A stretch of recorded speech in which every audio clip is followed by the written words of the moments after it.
A friend of mine suggested we make Swedish Kabab Pizza, so let's take a little flavor trip and see how the Swedes enjoy a Friday favorite. To start, I wanted to make a dough, so we'll be tossing 4 cups of all-purpose flour into a bowl of a stand mixer. Then we'll add 2 tablespoons of sugar, 2 teaspoons of coarse salt, and 2 teaspoons of active dry yeast, which is about 1 packet or so. Now we're going to whisk that up. This dough recipe works for practically any kind of pizza. My dad will sometimes throw Italian seasoning in at this stage and make a nice stromboli with it. For the sake of authenticity though, I'm going to leave the seasonings out of the bread this time. Now we're going to put that on the stand mixer and use the dough hook attachment. You can also use a hand mixer with a dough hook attachment if you don't have a stand mixer. Both of them should work well. Now we'll pour in 1.5 cups of warm water. After some research, I found that warm means specifically around 110 degrees or thereabout. As long as it feels almost hot on the back of your hand, you should be okay.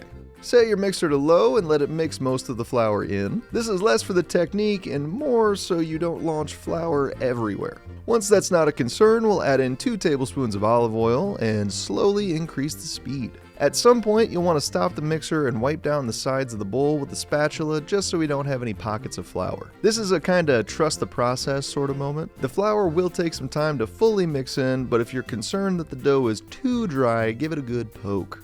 If the dough is still moisturized, you should keep kneading it. If it's feeling a little dry, add around a tablespoon of water at a time and it should work its way back to what we're going for. Once it starts forming a nice ball on the hook, you are good to go. Now we gotta knead this by hand, but to do that we'll need to flour a cutting board. This stops the dough from sticking to our board while we laminate it. But what's laminating, I hear you say? Well, that's the next step. We're going to press out the dough until it's mostly flat, hit it with a little bit of flour, fold the edges over, then knead it out again. Repeat that until your dough isn't very sticky. Roll that guy into a nice ball shape, then we'll oil up the inside of the stand mixer, toss in our dough, and we'll let that rest for an hour or until it doubles in size. In the meantime, we gotta mix up our sauce. Much to my surprise, the Swedish Kabab Pizza doesn't use a kebab sauce instead of traditional pizza sauce. Honestly, I was a little apprehensive about that, but it ended up being really tasty later, so don't skip this step. We're gonna be making a couple big old pizzas, so we're gonna pour in about 20 ounces of tomato sauce into a pan, toss in 3 large cloves of diced garlic, 1.5 tablespoons of oregano, half a teaspoon of coarse salt, and half a teaspoon of freshly cracked black pepper. Set that over medium heat and get it lightly bubbling. You'll cook this until it thickens slightly and you can smell the seasonings. Give it a taste for salt and pepper, adjust if needed, then we'll pull it off the heat for now. Now a key ingredient for these pizzas is the extra sauce topping. My friend was explaining that there's a bit of a friendly rivalry between the West and the other regions in Sweden on which sauce is superior. And I am nothing if not a slave to authenticity, so we're making both. To start, we're going to be whipping up the garlic sauce. This one is pretty simple. We'll combine a 1/4 cup of sour cream, 1/4 cup of mayo, about 3 tablespoons of diced garlic, 1 tablespoon of lemon juice, a little salt, and white pepper, around a 1/4 teaspoon or so. Give that a good mixin', then give it a taste. And I gotta say, this sauce punches way above its weight. I loved it. Next up is the West Coast's kebab sauce. Now, as much as I wanted to be authentic here, I simply could not find Turkish yogurt near me. I ended up settling on Greek yogurt, but if you can find Turkish yogurt, use that instead. We'll be using 1.5 cups of that, along with half a teaspoon of paprika, 1 teaspoon of cayenne, 1 tablespoon of Heinz chili sauce, half a tablespoon of sriracha, half a tablespoon of sambal oelek, which is an Indonesian chili paste. Apologies for the pronunciation on that. 1 medium clove of grated garlic, 1 tablespoon of grated Boston cucumber, which is like a pickling cucumber. And we're saving the best for last, half a cup of orange soda. Mix that up until you get a nice pink hue going and your West Coast pink sauce is ready to go. Gotta prep our toppings now. For that, we're gonna need 1 red onion, 1 tomato, and 1 long cucumber. We'll start with the cuke. We're gonna chop off one end and then turn it so it's at an angle. Then we're gonna chop off another chunk. This will give us a nice medallion-shaped slice that looks really good on our pizza later. Next up is the red onion. We're going for really thin slices here, so we're going to cut it in half, lay it on the flat edge, and then place 1 cut down the center. Rotate it and then very thinly slice it. I use half of a small onion for this, but you can always amp up the onion if you're feeling it. Finally, we're going to prep the tomato by chopping into thick slices, chopping that into slices, then rotating it and chopping that into large pieces. The next veg isn't for topping, but my friend said, and I quote, "Pizza salad is basically a requirement." So, we gotta make that too. We're gonna take half a head of a small cabbage, remove the outermost layer, and then chop it in half again. I recently purchased a mandolin, so I'm gonna set that to 2 millimeters thick and run it through, but don't worry if you don't have one. You can also thinly slice this with a knife. You're going for a coleslaw kind of look for this. Toss that in a big old mixing bowl, then we'll hit it with 1 teaspoon of coarse salt and toss it around. This is going to pull out a lot of the water from the cabbage. Let that guy chill for a bit, and by now our dough should be plenty rested. Lay that out on our cutting board from earlier and cut it into 2 evenly sized balls, then we'll cover those with cling wrap and let them rest for another 30 minutes. Now we're going to head back to the cabbage and we're going to finish seasoning it by putting 1/4 of a cup of white vinegar, 3 tablespoons of olive oil, 1 tablespoon of oregano, a teaspoon of basil, 2/3 a teaspoon of black pepper, 1 tablespoon of sugar, and a pinch of red pepper flakes in a small bowl.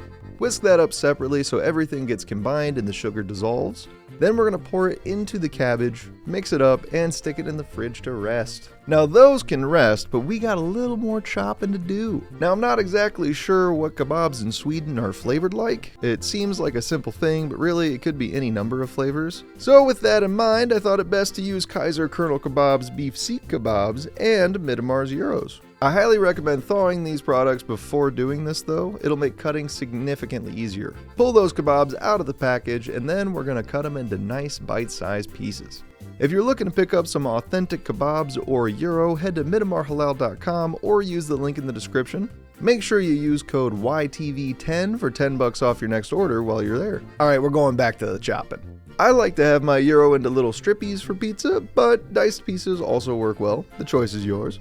Get all those meats sliced up and into their own bowl for now.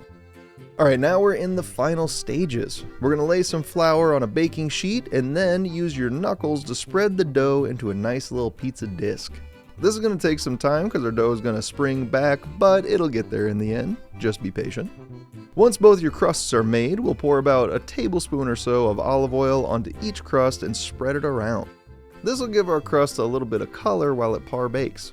Speaking of, we're going to toss that in the oven for about 5 to 7 minutes or until the bottom of the crust is starting to get a little golden and the top has risen a little. Pull those out and let them cool until you can handle them. I like to put mine under a fan so it goes faster. And then it's pizza time. Give your crusts a poke with a fork so they don't get any bubbly bits. As I have established in numerous recipes, I am a sauce boss, so we're going heavy on the sauce. And then we gotta hit it with some low moisture mozzarella cheese. Always use freshly shredded cheese because it'll melt nicer and give you a good cheese pull, and who doesn't love that? For this first one, we're gonna top it with Kaiser beef seek kebabs. Then we'll repeat the process, but top it with Midamar's gyro. And don't forget, you're making this yourself so you can pile those toppings as high as you like. We're not done though. Bring those zaws back in and baste the crusts with olive oil so we get more color on there. Gotta get those zaws nice and hot. Toss them in the oven at 450 degrees for 10 to 15 minutes or until the meats have crisped up a bit and the crusts are nice and golden. And ladies and gentlemen, we are finally almost done.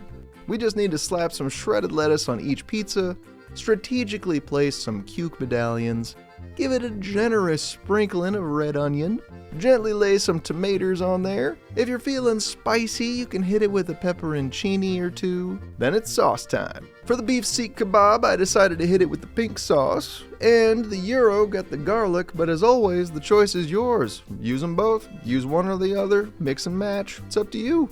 And I gotta say, I was very surprised by the pink sauce. I expected not to like it, but I was really taken by the flavors of the chili sauces with the refreshing notes from the cucumber and the orange.